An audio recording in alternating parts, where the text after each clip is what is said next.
hormati madhab orang lain, hormati pegangan orang lain, karena orang lain pun punya hal yang sama dengan kita untuk dihormati.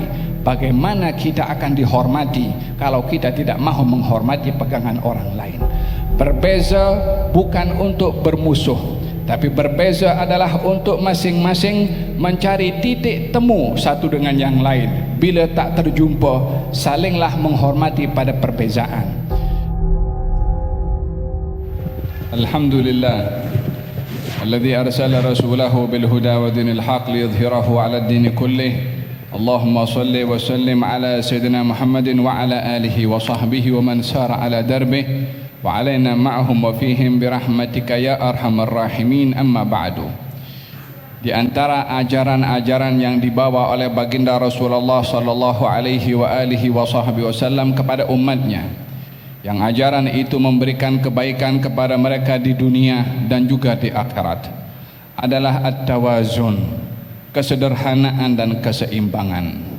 Di antara larangan yang baginda Rasulullah sallallahu alaihi wa ala alihi wasallam datang dengan Al-Quran, di antara larangan yang ada dalam Al-Quran yang dibawa oleh beliau adalah melarang manusia untuk berlebih-lebihan dan melampaui batas. Hidup memerlukan kepada keseimbangan. Hidup memerlukan kepada kesederhanaan. Hidup tidak boleh seseorang itu bersikap ghulu atau berlebihan dalam apapun juga. Iyyakum wal ghulu fid din, fa innama ahlaka man kana qablakum al ghulu fid din. Hati-hati kamu daripada sifat melampau dalam agama. Sesungguhnya umat sebelum kamu itu binasa disebabkan oleh karena pelampauan di dalam agama. Bila pelampauan di dalam agama menyebabkan binasa, demikian juga pelampauan dalam keduniaan, demikian juga pelampauan dalam kenikmatan. Yang dilarang bukan untuk menikmati keduniaan, tetapi yang dilarang adalah bila salah menikmati keduniaan. Yang dilarang bukan orang beribadah dalam agama, tetapi yang dilarang adalah melampau di dalam agama. Demikian Al-Quranul Karim dan sunnah Nabi Muhammad sallallahu alaihi wa ala alihi wasallam mengajarkan kepada kita tentang kesederhanaan. Alladzina idza anfaqu lam yusrifu wa lam yaqturu wa kana baina dzalika qawama. Yaitu mereka orang-orang yang kalau berinfak mereka tidak kedekut dan mereka juga tidak berlebih-lebihan. Justru mereka di dalam bersedekah bersederhana. Dilarang untuk hatta ibadah sedekah bila melampau, maka dilarang seseorang itu bersedekah dengan pelampauan. Sedekah pelampauan adalah bila orang bersedekah kepada orang lain namun keluarganya tidak dipenuhi haknya. Ini adalah sedekah yang melampau disebabkan oleh kerana yang lebih utama untuk diberi tidak diberi, yang kurang diutamakan untuk diberi justru diberi.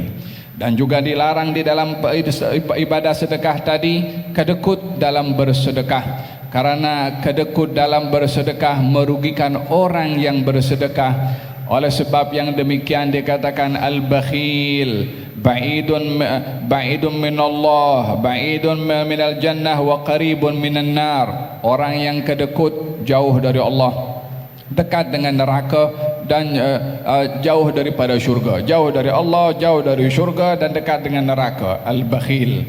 Oleh sebab itu baginda Rasulullah sallallahu alaihi wa alihi wasallam berlindung kepada Allah daripada sifat bakhil. Di dalam Al-Quranul Karim Allah Subhanahu wa taala berfirman, larangan seseorang melampau dan diperintahkan bersederhana, menegur kepada ahlul kitab, ya ahlul kitab la taghlu fi dinikum wa la taqulu 'ala Allahi illa al-haq, innamal masihu Isa ibn Maryam rasulullah wa kalimatuhu alqaha ila Maryam. Wahai ahlul kitab, kamu jangan melampau di dalam agama dan kamu jangan mengatakan atas nama Allah apa yang tidak diturunkan kepada kamu, apa yang tidak benar kamu nisbahkan kepada Allah. Yaitu teguran kepada mereka, yang mengatakan tentang Nabi Isa alaihissalam sebagai anak Tuhan, dan tuhmahan-tuhmahan yang tidak berasas, yang hanya berdasarkan dengan hawa nafsu, dilarang oleh Allah untuk melampau. Demikian juga syariat yang datang kepada baginda Rasulullah sallallahu alaihi wasallam. Ketika baginda Rasulullah bersabda, la tatruni kama atratin nasara Isa bin Maryam, kamu jangan berlebih-lebihan kepada aku seperti mana kaum Kristian berlebih-lebihan terhadap Isa putra Maryam. Dengan demikian nampak jelas daripada Al-Quran dan juga daripada hadis Nabi Muhammad sallallahu alaihi wasallam larangan di dalam melampau dan perintah untuk bersederhana. Namun permasalahannya adalah bagaimana kita akan menilai sesuatu itu melampau atau tidak, dan bagaimana seorang akan menilai sesuatu itu sederhana dan seimbang atau tidak. Pastinya bukan hasil pikiran kita yang boleh dijadikan kayu ukur atau neraca ini melampau dan ini sederhana, karena buah pikiran manusia tidak ada yang suci daripada kesalahan. Buah pikiran manusia mungkin salah. Kullu bani Adam khata' wa khairul khata'ina tawwabun. Semua anak Adam tak terlepas daripada salah dan silap, dan sebaik-baik orang bersalah adalah orang-orang yang bertaubat. Al-Imam Malik alaihi ridwanullah ketika menyampaikan hadisnya di sebelah makam Rasulullah, katanya kullu kalamin yu'khad wa yurad. Semua perkataan orang boleh diterima dan boleh ditolak kecuali tuan punya kubur, yakni Rasulullah SAW. Perkataannya mesti diambil, mesti diterima dan tidak boleh untuk ditolak, karena perkataannya tuan punya kubur yaitu Rasulullah. Wa ma yantiqu anil hawa in huwa illa wahyun yuha. Ia tidak berkata daripada hawa nafsu, melainkan ianya wahyu dari Allah Subhanahu wa taala. Di sini Al-Imam Malik memberikan taqdis, pensucian kepada baginda Rasulullah, bahwasanya perkataannya pasti betul. Tapi selain daripada Rasulullah, ada kalanya betul, ada kalanya tidak betul. Namun demikian juga bukan sesiapa boleh menilai perkataan si fulan betul, perkataan si fulan tidak betul. Hendaklah seseorang itu menyedari kapasiti ilmu untuk mengukur seorang itu benar atau tidak, karena jangan-jangan karena kejahilan orang itu boleh menilai sesuatu itu menjadi betul walaupun salah, ataupun menilai itu salah walaupun itu betul. Dalam kata-kata syair mengatakan, wa kam min khati'in qawlan sahihan wa afatuhu al-fahmus saqimu. Berapa banyak kata-kata itu benar tapi dipersalahkan disebabkan yang menyalahkan itu salah faham. Perkataannya betul, tapi karena yang menyalahkan orang yang tidak paham, jadi menyalahkan sesuatu yang betul karena kejahilannya. Dengan demikian, di dalam pelampauan dan juga kesederhanaan, bukanlah seseorang itu boleh menilai dengan neraca pemahamannya sendiri atau ilmunya mungkin yang sederhana. Hendaklah diserahkan segala-galanya kepada ahlinya untuk menilai sesuatu itu melampau atau tidak. Oleh sebab itu pelampauan itu bila diterjemahkan adalah sesuatu yang melebihi batas, yang bertentangan dengan syarak. Sesuatu yang berlebih-lebihan bila ditimbang dengan syarak. Bukan otak manusia, bukan akal manusia, bukan karena ramainya netizen kata itu benda salah. Karena hal yang sedemikian bukan menjadi ukuran.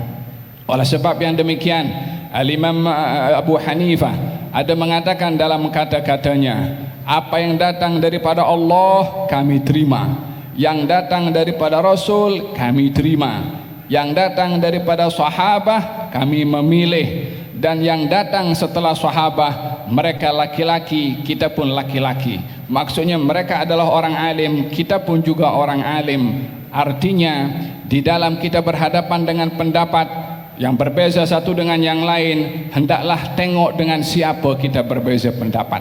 Bila itu adalah firman-Nya Allah ala ain wa ras, kita kena terima, tak ada no objection. Kalau itu hadisnya Rasulullah, maka kita kena terima, tak ada siapa boleh tolak. Dan kalau itu perkataan sahabat, karena sahabat hidup di zaman Rasulullah, kita kena terima. Dan kalau ada perbezaan, kita boleh menimbang keduanya dengan dasar-dasar ilmu yang ada kepada para ulama untuk menimbang. Dan juga orang yang memiliki kemuliaan ilmu setelah para sahabat, hendaklah mereka berusaha untuk mengeluarkan pendapat dan ijtihad berdasarkan dengan ilmu-ilmu mereka. Saya jelaskan ini agar supaya kita memahami di dalam disiplin Islam, ketika orang memberikan pendapat itu diukur dengan keilmuannya, sehingga bukan semudah-mudah sesiapa memberikan penilaian, sehingga kayu ukur untuk menilai kepada orang lain ianya akan menjadi kekeliruan disebabkan kayu ukurnya salah. Timbangan itu kalau tidak betul, maka yang ditimbang pun juga tidak betul. Kesederhanaan merupakan satu perintah di dalam Islam. Hatta dalam ibadah pun juga kita tidak dibenarkan berlebih-lebihan. Dalam berpendapat tidak boleh kita berlebih-lebihan dengan mengambil sikap pendapat kita yang paling betul dan pendapat orang lain adalah salah.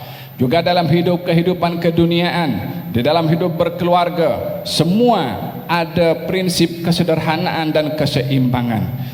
Janganlah kita beribadah yang ibadah itu memudaratkan kepada keduniaan, dan janganlah kita sibuk kepada keduniaan yang memudaratkan urusan ibadah yang memberikan manfaat kepada kita di akhirat. Diperlukan keseimbangan untuk kita dapat hal keduniaan yang kita hidup di dunia, dan juga hal akhirat yang merupakan masir, nasib setiap orang yang akan pergi ke sana. Oleh sebab itu di dalam Al-Quranul Karim Allah Subhanahu wa taala berfirman, "Wabtaghi fima ataakallah ad-daral akhirah wa la tansa nasibaka minad dunya."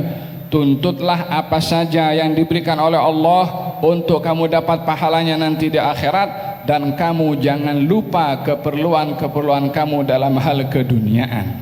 Sayyiduna Abu Dzar radhiyallahu anhu wa ardhah, seorang yang sangat mengambil berat tentang ibadah. Siangnya berpuasa, malamnya qiyamul lail.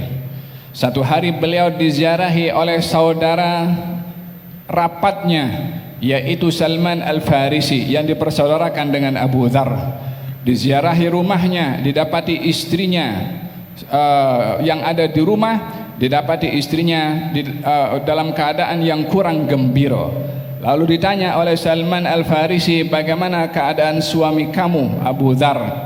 Katanya Abu Dzar tak ada kecenderungan ke dunia. Siang dia puasa, malam dia qiyamul lail. Maksudnya hak keluarga tidak diberi perhatian. Malam itu juga Salman Al-Farisi mengajak kepada Abu Dzar.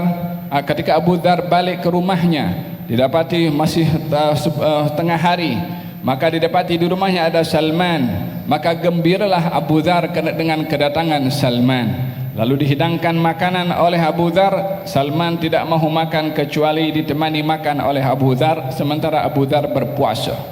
Kata Salman, kalau kamu tidak makan, aku tidak makan. Maka Abu Dzar karena ingin melayan tetamunya, maka dia berbuka puasa semata-mata untuk melayan tetamunya. Ini dalam puasa sunnah. Di waktu malam diminta Salman untuk rehat. Abu Dzar akan qiyamul lail. Salman mengatakan, aku tak akan rehat kecuali engkau rehat juga. Maka Abu Dzar pun juga rehat karena melayan kepada tetamunya. Sampailah 1/3 malam terakhir, mereka berdua bangun dan salat qiyamul lail. Kemudian mengatakan, ya Abu Dzar, inna li ahlika 'alaika haqqan, wa inna li badanika 'alaika haqqan, wa inna li dhaifika 'alaika haqqan, wa inna li nafsika 'alaika haqqan, fa'ati kulli dhi haqqin haqqahu. Wahai Abu Dzar, keluarga kamu ada hak pada kamu, tetamu kamu ada hak pada kamu, tubuh badan kamu ada hak pada kamu. Berikanlah masing-masing akan haknya. Keesokan harinya Abu Dzar yang kurang puas hati dengan apa yang berlaku antara dirinya dengan Salman, yang melihat bahwasanya dirinya terpaksa buka puasa dan terpaksa tidur di awal malam, sehingga terlepas kebiasaan setiap malamnya yang diisi dengan ibadah. Maka dia pun melapor kepada Rasulullah sallallahu alaihi wa ala alihi wasallam. Maka baginda Rasulullah mengatakan kepada Abu Dzar kata-kata yang sama dikatakan oleh Salman. keluarga kamu ada hak kepada kamu, badan kamu ada hak pada kamu, tetamu kamu ada hak pada kamu, anak kamu ada hak pada kamu. Berikan masing-masing akan haknya. Kesederhanaan ini adalah prinsip dalam kehidupan. Ibadah bukan hanya puasa sahaja. Mengambil berat tentang keluarga, ibadah juga. Jangan sampai beribadah dengan berpuasa menjejaskan hak keluarga. Jangan sampai memberikan hak keluarga menjejaskan kepada ibadah. Wa hakadha, keseimbangan diajarkan di dalam syariat Nabi Muhammad sallallahu alaihi wa ala alihi wa sahbihi wasallam. Diajarkan juga kepada tiga orang sahabat Nabi yang mereka mengatakan bahwasanya ketika mereka datang ke rumah Rasulullah dan bertanya kepada istri Rasulullah tentang ibadahnya Rasulullah, maka mereka melihat ibadah mereka tak ada apa-apanya berbandingkan ibadahnya Rasulullah. Maka kemudian mereka mengatakan, satu di antara mereka mengatakan, saya akan berpuasa dan tak akan berbuka. Satu lagi mengatakan akan bangun malam dan tak akan tidur malam. Yang satu mengatakan saya akan beribadah dan tak mau kahwin karena khawatir perkahwinan mengganggu ibadahnya.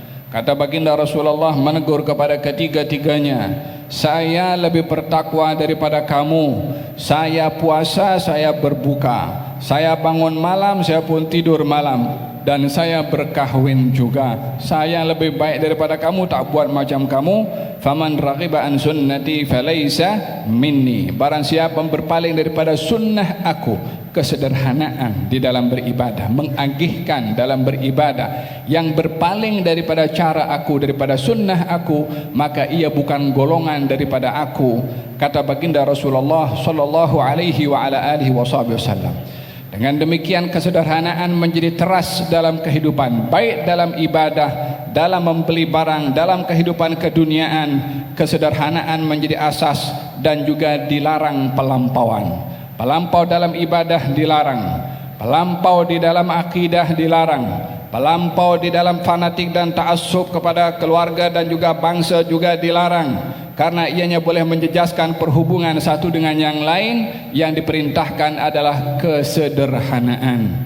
Di saat seseorang membangga-banggakan latar belakangnya, di zaman Rasulullah sallallahu alaihi wa ala alihi wasallam, satu menyebutkan saya keturunan si fulan, satu mengatakan saya keturunan si fulan, sampailah giliran kepada Salman Al-Farisi, kamu keturunan siapa wahai Salman? Katanya, ana ibnul Islam, saya ini keturunannya Islam.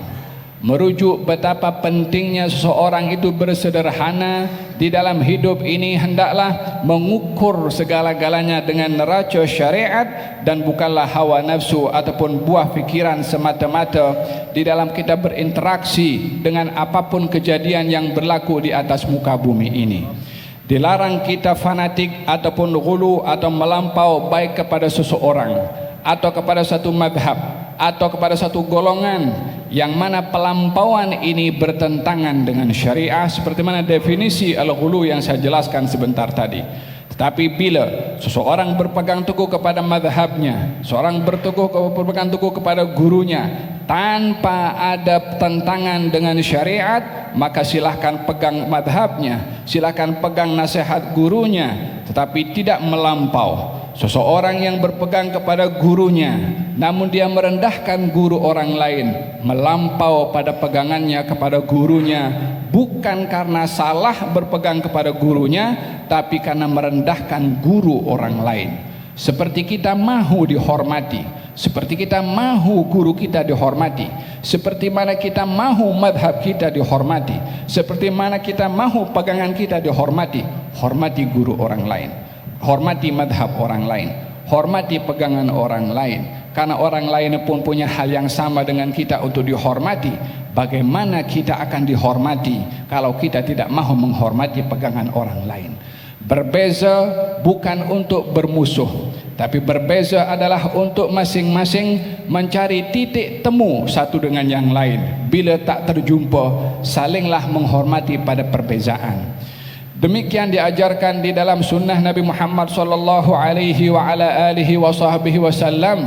ketika para sahabat satu dengan yang lain memiliki pendapat yang berbeza-beza, justru diraikan oleh baginda Rasulullah sallallahu alaihi wa ala alihi wa sahbihi wasallam. Di dalam cerita Imam Syafi'i pernah menceritakan satu peristiwa dahulu tentang golongan orang yang fanatik dengan pendapat atau fanatik dengan kelompok. Dan fanatik ini ataupun hulu, melampau, berlebihan dalam berpegang kepada pendapat bila merasa paling betul dan yang lain salah. Baginda Rasulullah sallallahu alaihi wasallam menegur kepada sikap seperti ini. Kata baginda Rasulullah sallallahu alaihi wasallam, "Muru bil ma'ruf wanhau 'anil munkar."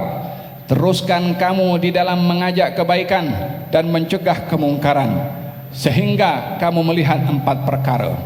Idza ra'aita syuhan muta'an wa hawan muttaba'an wa dunyan mu'tharah wa i'jab kulli dhi ra'yin bi ra'yih fada'anka amral awam fa'alaika bi nafsik wa da'anka amral awam.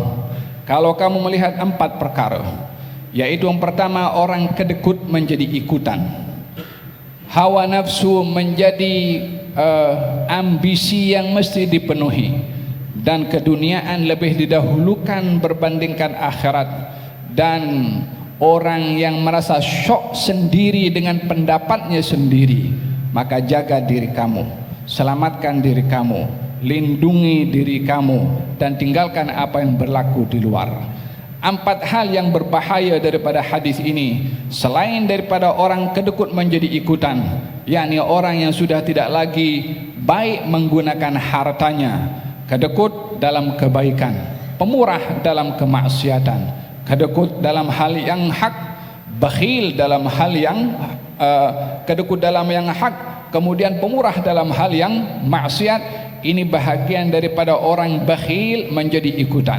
Alangkah banyaknya di zaman kita sekarang ini, bila hal-hal yang bersifat hiburan, bersifat lalai, bersifat yang menyimpang, maka orang akan banyak untuk melakukan sumbangan dan seterusnya. Tapi bila hal-hal yang baik, bila hal-hal yang hak, bila hal-hal yang ma'ruf, terdapat beberapa gelintir orang sahaja, sehingga zakat tidak diberi perhatian. Tapi kalau hal-hal yang mungkar, maka ianya adalah murah untuk mengeluarkan hartanya.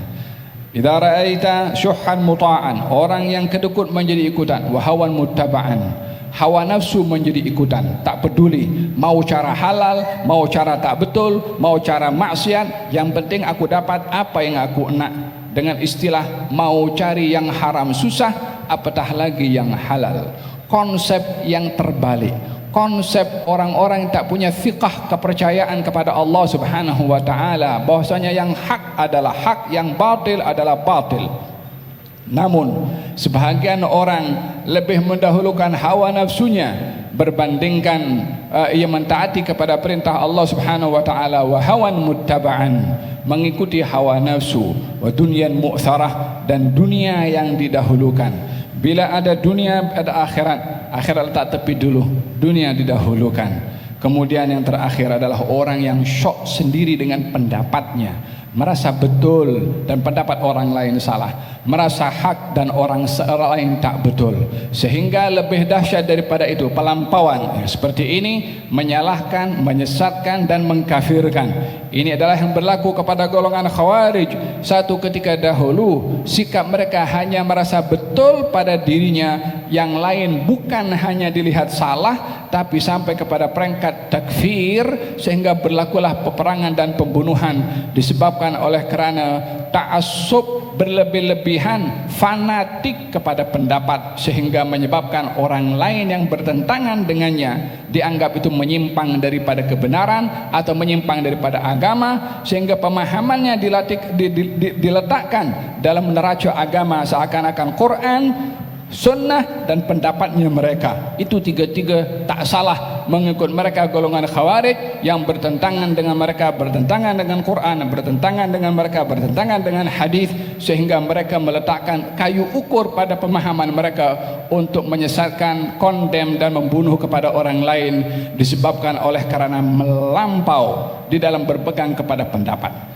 Dengan demikian di dalam madhab Imam Syafi'i pernah mengatakan satu ketika dahulu, saya kalau puji Abu Bakar Siddiq, orang kata saya ini nasibi. Nasibi adalah golongan orang yang memuliakan sahabat tapi dia benci kepada Ahlul Bait.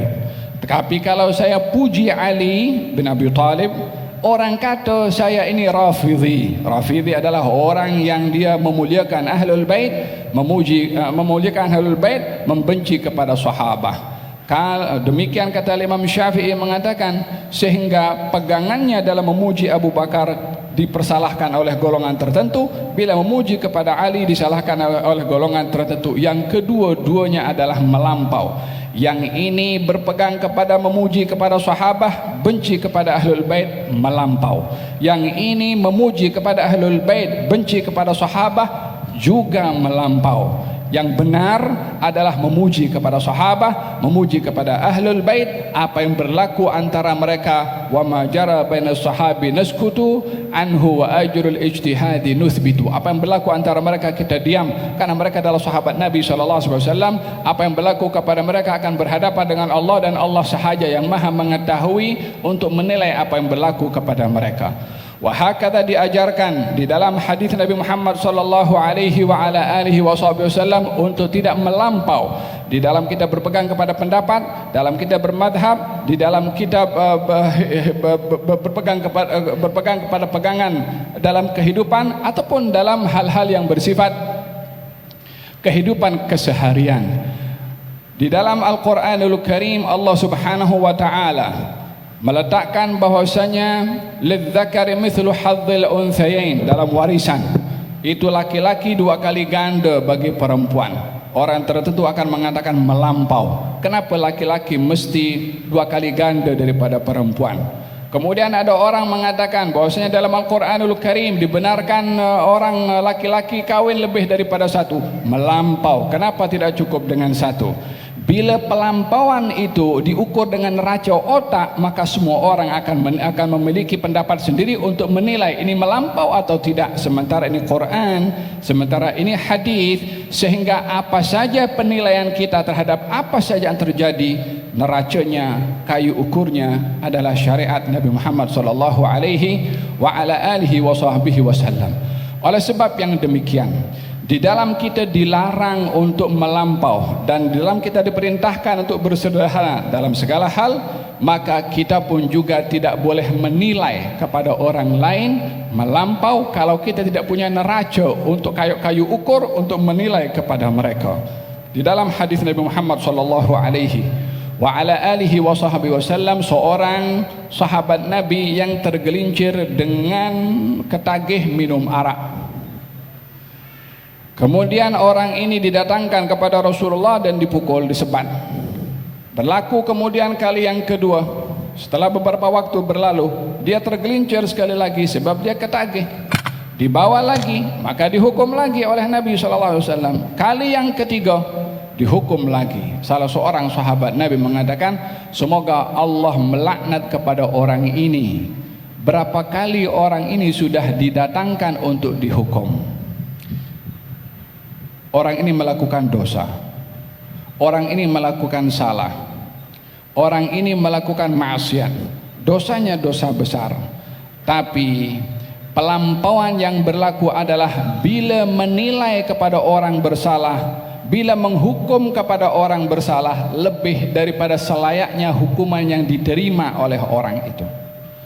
Orang itu bersalah, minum arak, hukumannya disebat, dihukum. Tapi tak ada hak untuk orang melaknat kepada dia. Yang melaknat melampau, hatta kepada orang bermaksiat. Kalau tidak, kenapa orang itu ditegur oleh Nabi SAW? Katanya, kamu jangan bantu syaitan dengan kamu memaki kepada saudara kamu. Sesungguhnya orang itu cinta kepada Allah dan juga Rasulnya. La tudhirish syamatata li akhika fayu'afiyahu Allahu wa yabtalika. Baginda Rasulullah SAW bersabda, kamu jangan sampai menampakkan penghinaan kamu kepada saudara kamu atas kekurangan dan aib dan kesilapannya. Mungkin saja satu hari Allah selamatkan dia daripada kekurangannya dan menguji kamu dengan kekurangan tersebut.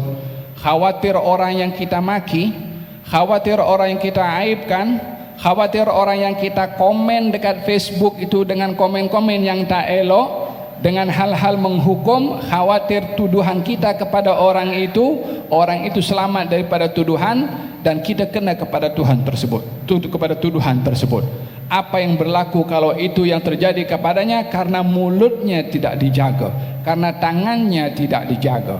Oleh sebab yang demikian, bersederhana hatta kepada orang yang bersalah, seperti mana kita bersederhana kepada orang yang betul. Kepada yang betul bersederhana, tidak boleh berlebih-lebihan. Kepada yang salah bersederhana, tidak boleh juga berlebih-lebihan, karena berlebih-lebihan akan dinilai satu kesalahan dalam syarak, dan juga kesederhanaan akan dinilai sebagai satu kebenaran di dalam syariat Nabi Muhammad sallallahu alaihi wa ala alihi wasallam. Mari kita bersama-sama berpegang kepada konsep kesederhanaan dan keseimbangan itu atas apa yang berlaku, di atas kejadian-kejadian yang mungkin kita melihat di Facebook ataupun di mana-mana media sosial. Hendaklah kita mengukur tindakan kita dengan kesederhanaan tadi, supaya kita tak tergelincir kepada pelampauan, walaupun kita tak termasuk daripada yang terlibat dalam kesalahan tersebut, tapi kita akan membantu imma menyebarkan hal-hal yang mungkar, ataupun kita membantu untuk mencegah hal-hal yang mungkar dengan kita menjaga komen yang kita perlu jaga, lidah dan juga tangan kita. Di dalam Al-Quranul Karim, Allah Subhanahu wa taala menceritakan satu peristiwa di mana Allah Subhanahu wa taala menegur kepada kaum muslimin yang melampau di dalam menghukum kepada satu peristiwa tanpa dia menyadari dan mengetahui apa sebenarnya yang terjadi. Dalam surat An-Nur, Allah Subhanahu wa taala menceritakan tentang tuhmahan yang orang munafik tuhmahkan kepada Siti Aisyah. Kalau Siti Aisyah ada hubungan sulit dengan Safwan ibnul Mu'attal, puncanya adalah satu orang, Abdullah bin Ubay bin Salul. Dia sebarkan fitnah, dia cerita kepada si fulan, dia cerita kepada ini, dia cerita kepada A, cerita B. Akhirnya satu Madinah pun tersebar berita yang disebarkan oleh Abdullah bin Ubay bin Salul, sehingga semua orang pun berbicara. Padahal ini Allah Subhanahu wa taala menegur kepada mereka yang melampau ketika mendengar berita tanpa memastikan berita itu benar atau tidak. Dan Allah memuji kepada orang yang bersederhana ketika mendengar berita dan tidak melampau ketika mendengar berita. Adapun orang-orang yang ditegur oleh Allah Subhanahu wa taala ketika mendengar berita tanpa memastikan dan melampau menyikapi berita itu dengan menuduh dan mengeluarkan kata-kata membenarkan tuduhan tersebut tanpa ada bukti. Dalam Al-Quranul Karim Allah Subhanahu wa taala berfirman, "Id talaqawnahu bi alsinatikum wa taquluna bi afwahikum ma laysa lakum bihi ilmun wa tahsabunahu hayyinan wa huwa indallahi azim." Kamu menggunakan lidah kamu untuk berkata-kata dan menggunakan mulut kamu untuk menyampaikan tanpa ada dasar ilmu atas apa yang kamu kata. Adakah kamu berkata itu kamu anggap ringan kata-kata kamu itu, sementara kata-kata itu besar di sisi Allah Subhanahu wa taala? Adakah kamu menganggap itu remeh, hanya kata-kata, hanya type saja satu dua kalimat? Kononnya adalah suka-suka, kononnya adalah saja. Tak ada saja dalam syariat ini, semua maktub tertulis di sisi Allah Subhanahu wa taala. Raqib dan Atid selalu mencatat. Wa hakadha, orang-orang ini ditegur oleh Allah Subhanahu wa taala. Golongan yang kedua, orang berbaik sangka. Golongan yang kedua, yang bersederhana. Golongan yang kedua, yang tak mahu terlibat untuk memberikan komen atas apa yang ia tidak mengetahui. Abu Ayyub Al-Ansari, laula id sami'tumuhu dhanna al-mu'minuna wal mu'minat bi anfusihim khaira. Kalaulah mereka ketika mendengar berita yang mereka tak tahu kejelasan dan hakikatnya, hendaklah mereka punya prasangka yang baik daripada kalangan orang-orang mukminin dan orang-orang mukminat. Ayat ini turun kepada Sayyidina Abdullah bin Mas'ud, Abu Ayyub Al-Ansari, ketika ditanya oleh istrinya. Kata istri Abu Ayyub Al-Ansari, "Wahai Abu Ayyub, kamu adakah mendengar berita yang berlaku kepada Siti Aisyah?" Katanya, "Ya, aku mendengar." Kata istrinya mengatakan, "Betul ke apa yang dilakukan oleh Siti Aisyah?" Kata Abu Ayyub mengatakan, "Kalau kamu berada pada posisi Siti Aisyah, adakah kamu akan berbuat apa yang dituduhkan kepadanya?" Kata istrinya, aku tak akan melakukan hal tersebut. Kata Abu Ayyub, Aisyah lebih baik daripada engkau.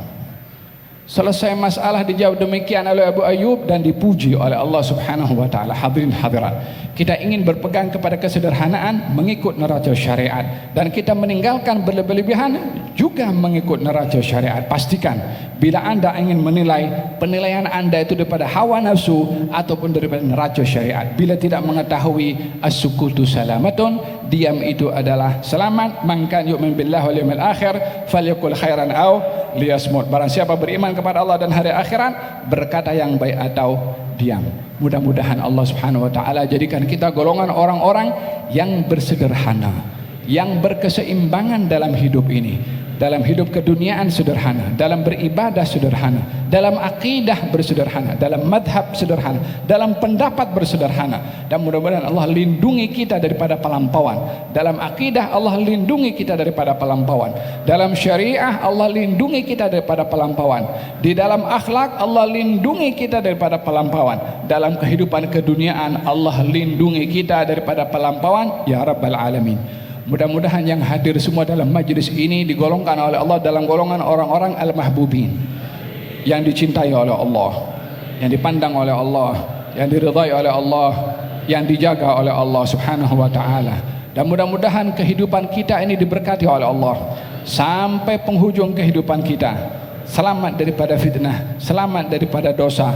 Dan mudah-mudahan Allah sentiasa bimbing kita setiap kali tergelincir melakukan dosa untuk bertaubat kepada Allah. Dan mudah-mudahan Allah beri keupayaan kepada kita untuk menjaga tangan dan lidah kita, kecuali untuk hal-hal yang baik. Mudah-mudahan sentiasa dibimbing oleh Allah Subhanahu wa taala. Anak-anak muda yang hadir, mudah-mudahan Allah Subhanahu wa taala jadikan mereka anak muda yang ditakjubkan oleh Allah Subhanahu wa taala, seperti mana dalam hadis Allah takjub kepada anak muda yang mampu mengawal emosi dan juga hawa nafsunya.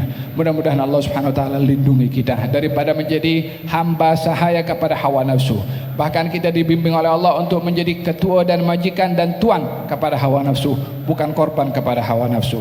Mudah-mudahan Allah Subhanahu wa taala bimbing kita untuk menjadi tuan kepada informasi, bukan menjadi korban kepada informasi. Dan moga-moga Allah Subhanahu wa taala sinari hati dengan jiwa kita dengan salawat kepada Nabi, peneladanan kepada Nabi dengan Al-Qur'anul Karim. Ya Arhamar Rahimin, orang-orang tua yang hadir diberkati oleh Allah, umurnya, kesehatannya. Ulama-ulama kita yang hadir diberkati oleh Allah. Habib Hasan bin Ismail Al-Muhdar yang hadirnya daripada jauh, mudah-mudahan menjadi sebab tambahan barakah diberikan oleh Allah Subhanahu wa taala kepada kita.